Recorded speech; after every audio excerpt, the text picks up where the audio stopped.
and papers, okay, because he used to write things and whatever.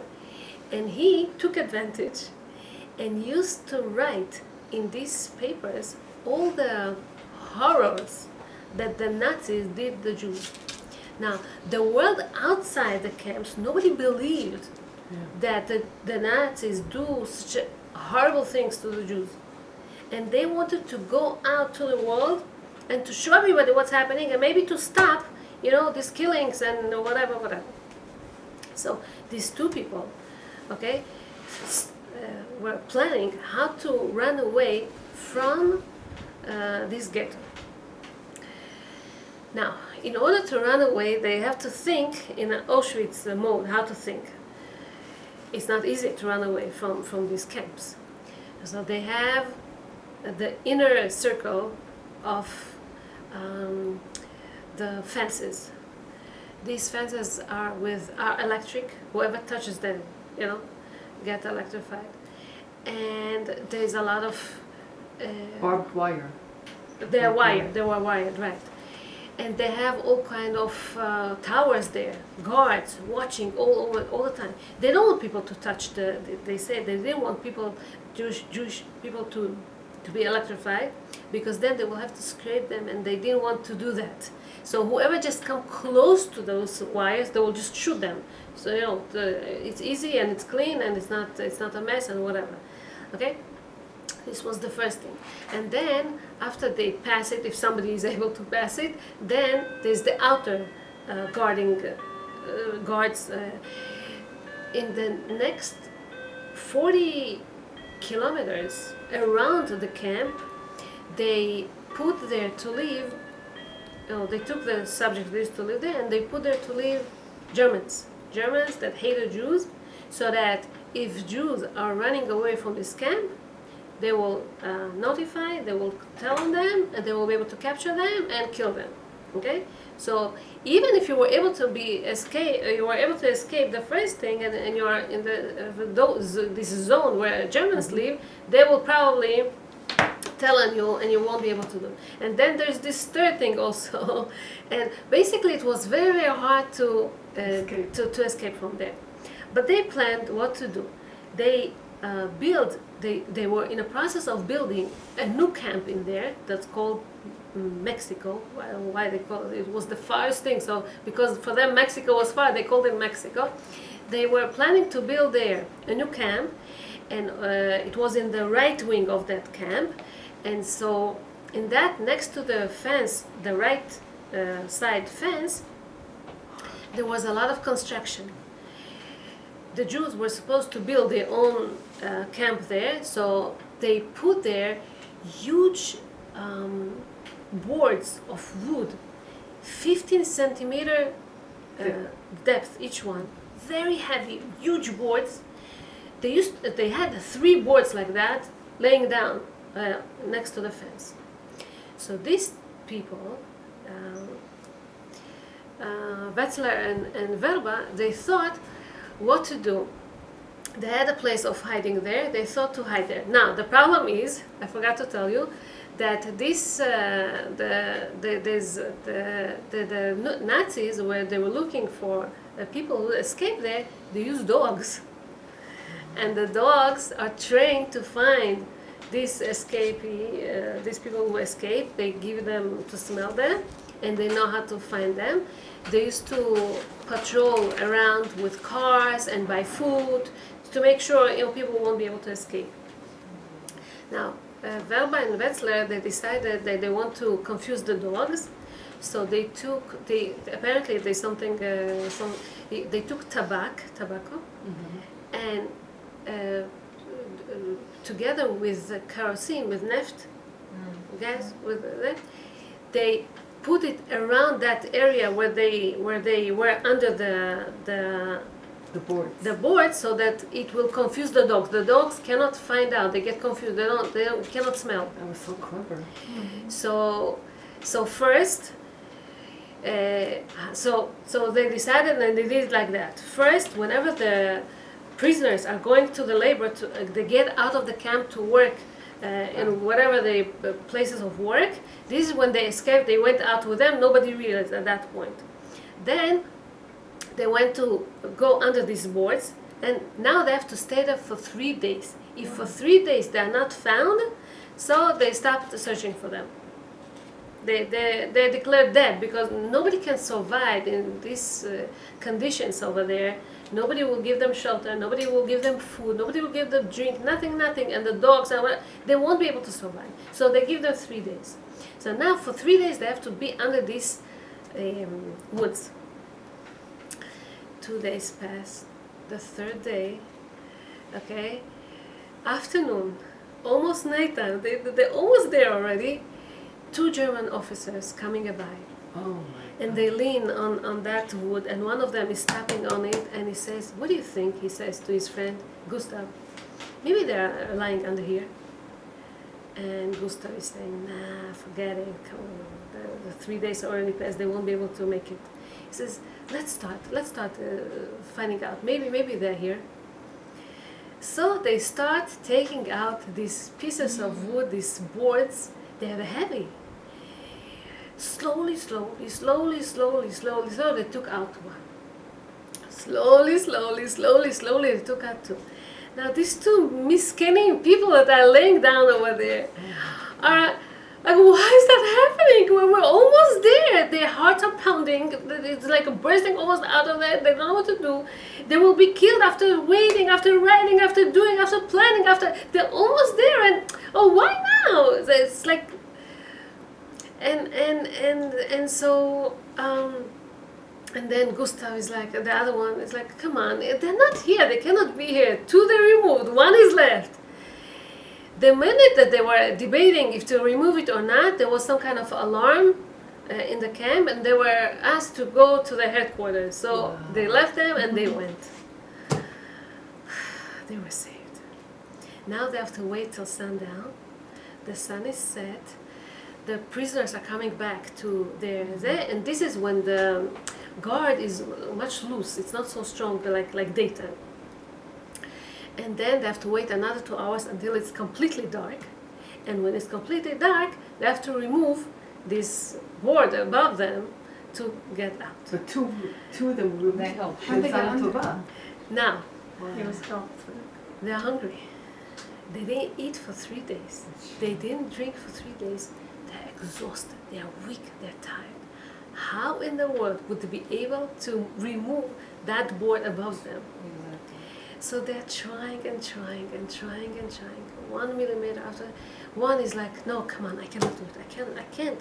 And the other one, come on, we have to, it's our last chance, And Baruch Hashem, באמת, they were able to slowly move that one. And there's the sky above them. And they can go and they're free.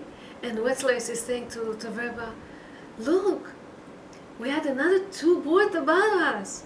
If the Nazis would not take it out, we would never be able to escape. We would be buried here and we would die here. We could do. If they would be a little bit more having faith in Hashem, instead of seeing these German people, German shoulders next to them, they would see God. They would see Hashem there, that is saving them, that sends these messengers as Nazis to remove those boards from there, so they will be able to save. So,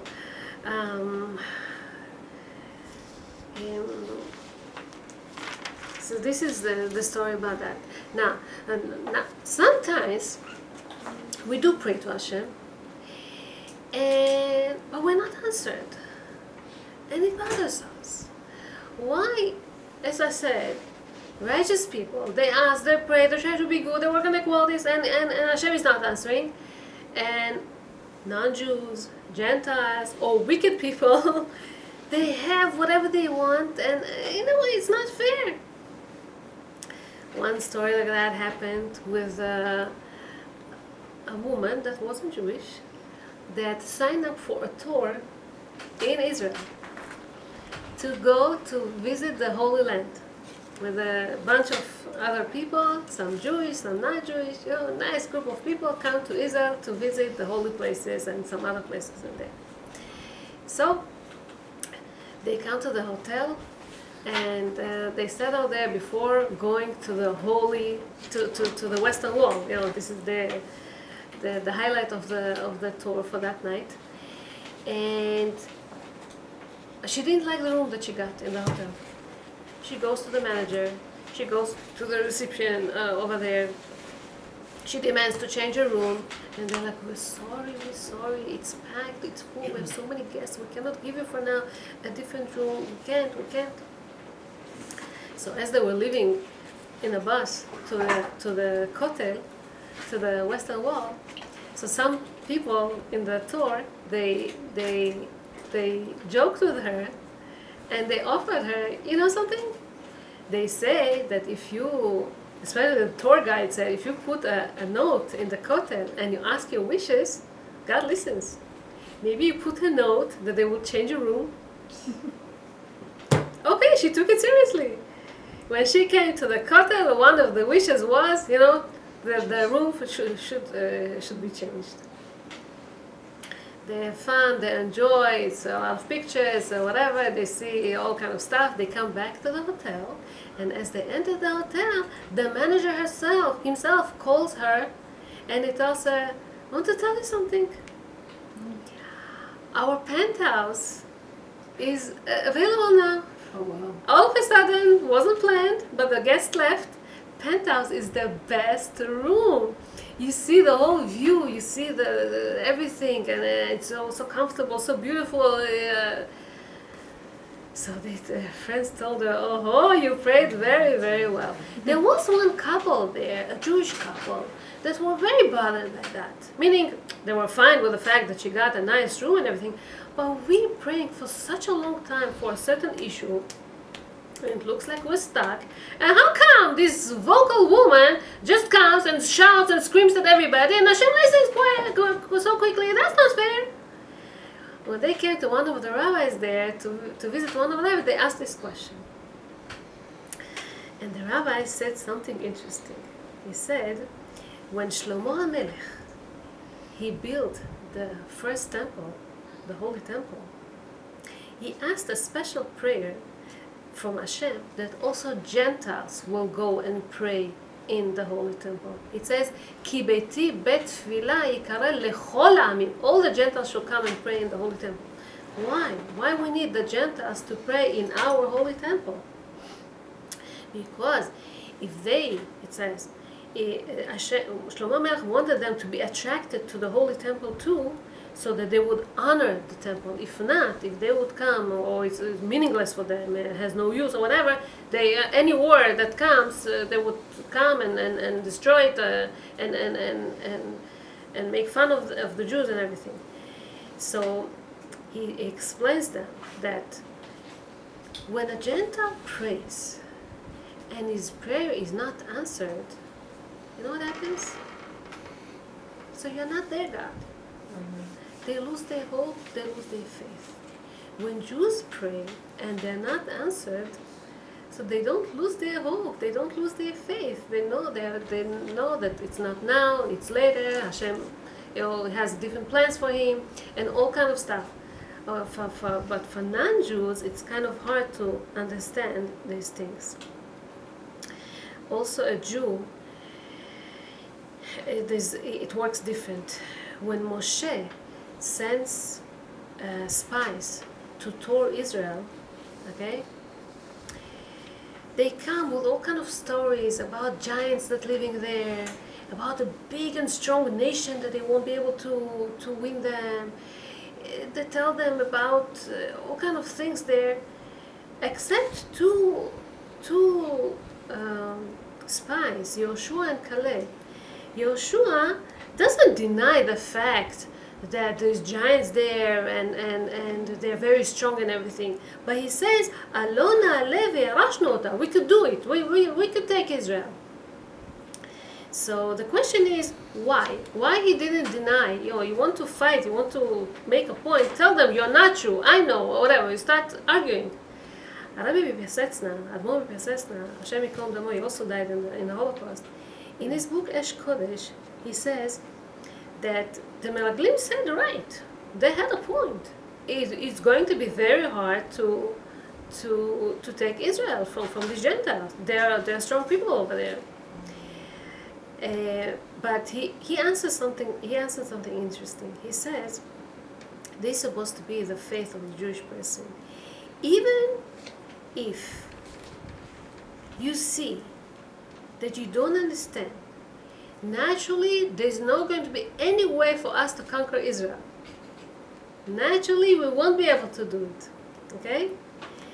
And well, we have to believe that if Hashem said, okay, it's ours, we'll be able to do it, we will be able to do it, no questions asked." This is what Pesach says. בשעה זו, at this moment, a person shouldn't be stubborn to find out all kind of reason and logic behind things and how to find out and stuff. You don't have to look for these things, he says. Because this thing can bother you, can break your emunah sometimes. Instead, he says, you have to say, everything is true. It's true. It's a hard nation over there. It's not easy. There are giants there, and it's in fortified cities and everything. But I believe in Hashem, that He's above there and He's bigger than everything. And if He tells us, "Alon na'aleh ve'acholnu," okay, ve'yarashnu ota, so it's going to happen without any calculation because just Hashem said so. Rav Galinsky, he was a boy in the time of World War II, and I'll finish with that. A day before the German invasion to this Polish city where he used to live in, the Russians just took a bunch of about 100 yeshiva boys, put them on a train, and sent them to Siberia. The boys were upset. They were furious. What's going to be the end of us in Siberia? World War II didn't start yet, and they were crying. They didn't know why. They thought that their friends that stay behind in Europe, they're happy. They're so lucky. But only later they realized that the fact that they were sent to Siberia, 1 month they were on the road. It wasn't easy. Siberia is a cold weather. They were not ready for this. The fact that they were sent to Siberia, this is the fact that saved their lives. Now, as they get there, after a whole 1 month of writing, they took with them books. They took with them sidurim, tefillin. They took with them all kind of holy things. The Russians come and they take all these things away from them. And they got so upset until we got here, and it's not easy, and they didn't know that the war started, they felt. And now they also take our stuff. They felt very bad. So okay, so what we're going to do now? They decided they're going to meet that night. They're going to make they will get together and they will give chizuk to one another. Everyone is going to take only 1 minute because there's not so much time. The Russians they do not allow these things. Everyone is going to talk 1 minute chizuk. So when it time of Rav Galinsky to speak, he said something interesting. He said, it says in the Gemara, Masechet Brachot, that when people say Shema Israel, Hashem Elokeinu, Hashem Echad, okay, he should concentrate on what he says, and when he reaches the word Echad, Hashem is one, he has to think Aleph, Chet, Dalet, okay? Echad, Aleph, Chet, Dalet. Aleph, Hashem is the only one. Chet, He controls everything, and also, beside this, the whole world and the Sheva Rakim, the 7 heavens, and 7 Levels. levels of, everything is very, we don't even understand how big they are. And Dalet, he says, is the hardest thing to concentrate on the Dalet, because Dalet is, he says, that Hashem controls all 4 corners of the world. Okay? He says, we're living here now in Siberia. Hashem is not only in Holy Land Israel. Hashem is not only in New York, America, where Jews are. Hashem is not only in Africa or other places. He's also in Siberia. He's also here. We have to believe that He's with us and He's going to save us from this place. Okay? This is the shiur of today. Bezat Hashem should listen to our prayers. Amen. We should straighten make our Emunah even stronger. Hashem would write us לשנה טובה ומתוקה, שנה של משיח בעזרת השם, וכן ירצה ולומר אמן.